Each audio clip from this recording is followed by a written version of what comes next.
Okay, so dito tayo ngayon sa pinapagawa namin CR dito sa baryo. Ito yung tinrabaho namin ng 2 hours. Yan. So ganyan pala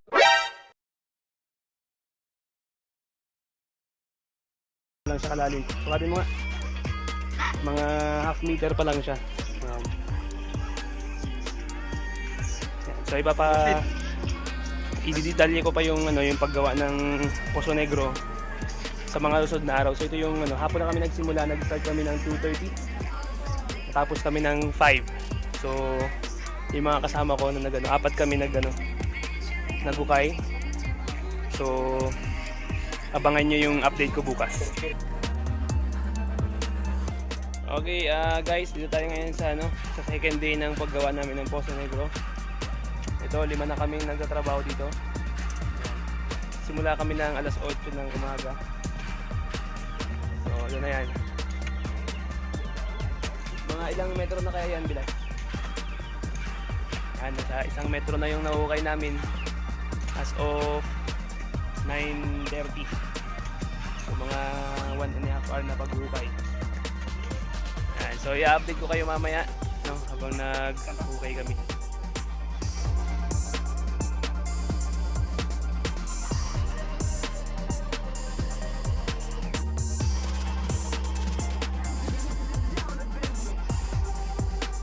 So guys, update na tayo ngayon dun sa CR na pinapagawa ko na dito sa baryo.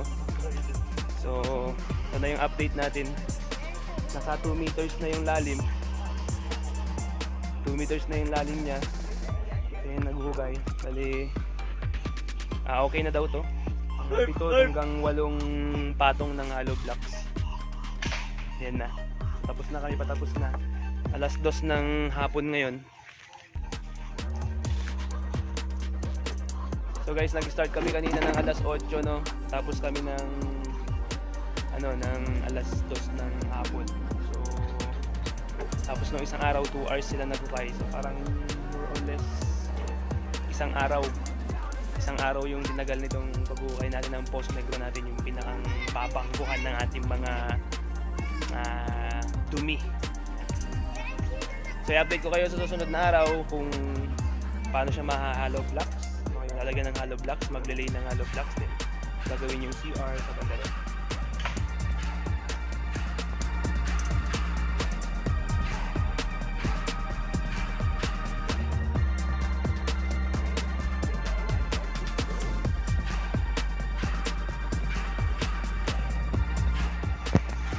So itutuloy na po natin yung pagpapagawa ng CR. Bumagyo po kasi ng 2 magkasunod na araw, Linggo at saka Lunes. So ngayong Martes makulimlim pa rin ang araw na ito, pero subukan naming magawa na mag-lay dun sa POSO NEGRO natin. So ito na yung ang timpla nito, isang semento, 5 kahon ng buhangin. Yan, yung kahon na yan. Tapos ito yung yung semento. Ito yung isa sa tagagawa. Yan. So tayo dun sa POSO NEGRO. So ito yung hollow blocks. Siguro tansya namin dito mga 160 na hollow blocks ang makakain itong. Anong sukat nito, Bilas? Kaya itong lalim niya.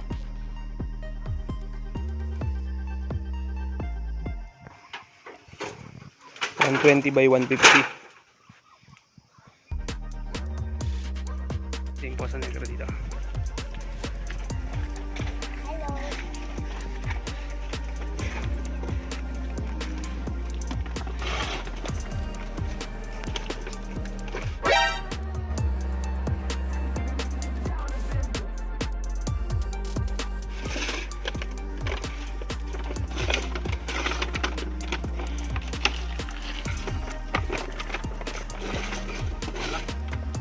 So mga alas 8 pa lang, naka-4 na patong na sila. Bali 3 patong na lang.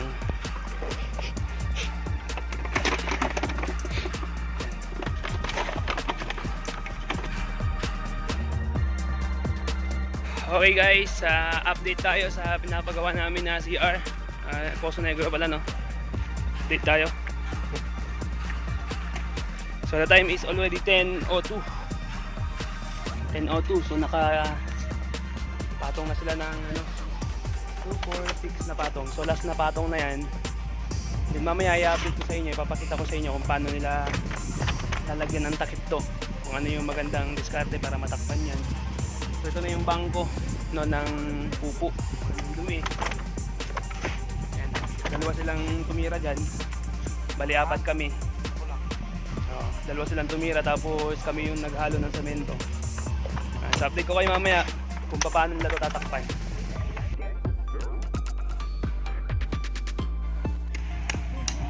So update tayo, katapos lang nila na magpatong ng 8 pitot kalahati pala.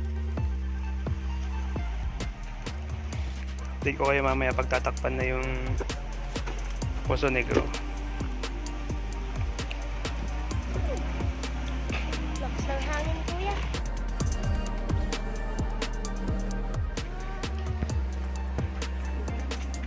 So update bago magtanghali.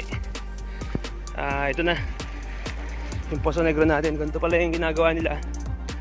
So bali dun sa ilalim, kung mapapansin nyo dun, may nilagay na kahoy dyan. Tapos may kahoy din dun. Tapos dito rin, tapos dito sa sulok na to, yan. Tapos nilagyan ng kahoy pahaba dun. Tapos dito pahaba. Tapos nilagyan namin ng siyam na magkakapantay na kahoy dito. 1, 2, 3, 4, 5, 6, 7, 8. So yan yung pang-8 dyan. Ganyan pala yun. Tapos lagyan ng mga yero or plywood o kahit yero bago samentohan.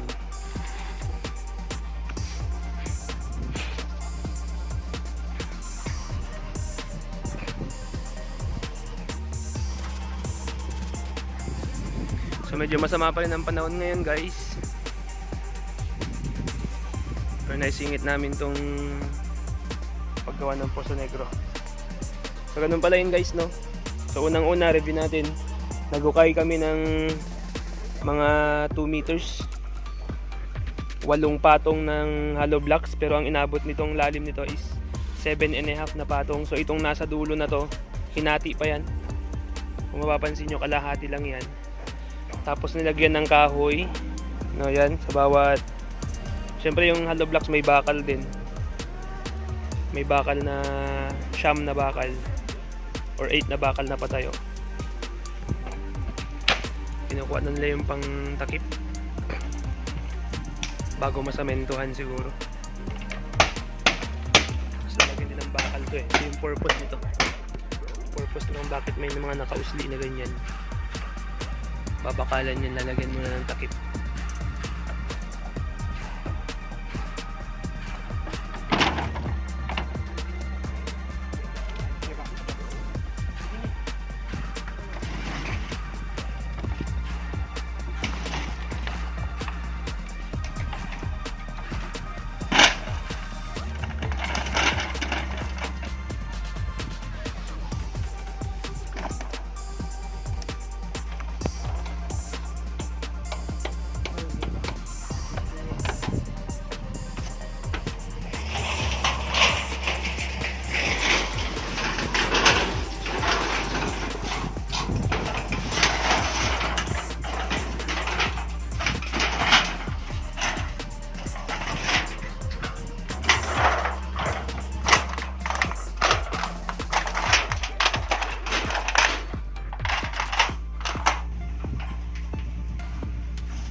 Ayun, so babakalan nila yung taas ng POSO Negro.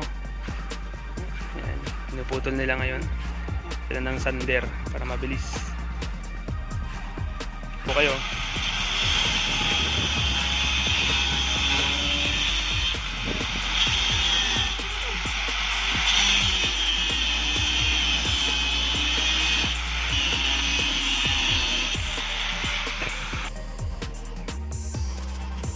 Mga ginagawa po dito ay hindi po pwedeng gayahin ng mga bata.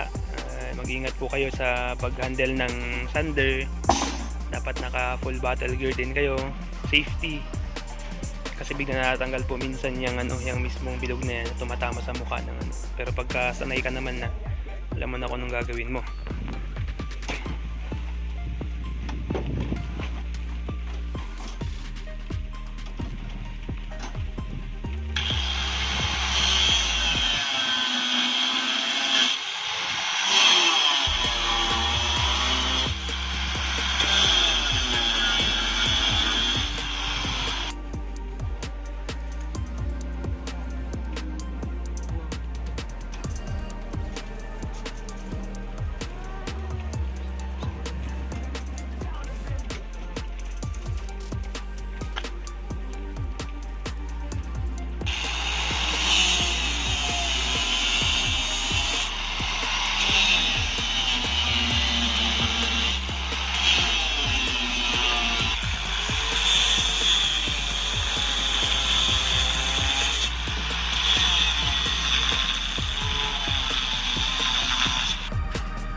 Ito na yung bakal sa taas ng POSO Negro. Na-assemble na nila.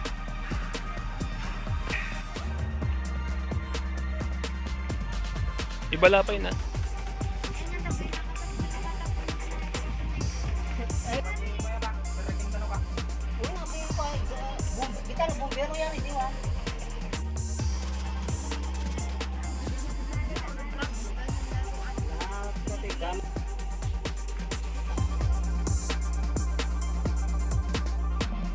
Ano yung ginawa namin na bakal niya dun sa taas ng tas to manhole to. Dadalhin na namin dun. Yan yung pinaka manhole. Yung pag napuno na yung POSO Negro, diyan ilalagay yung hose or yung maglilinis na tao. Ipapato nga namin dun sa POSO Negro natin.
Finish.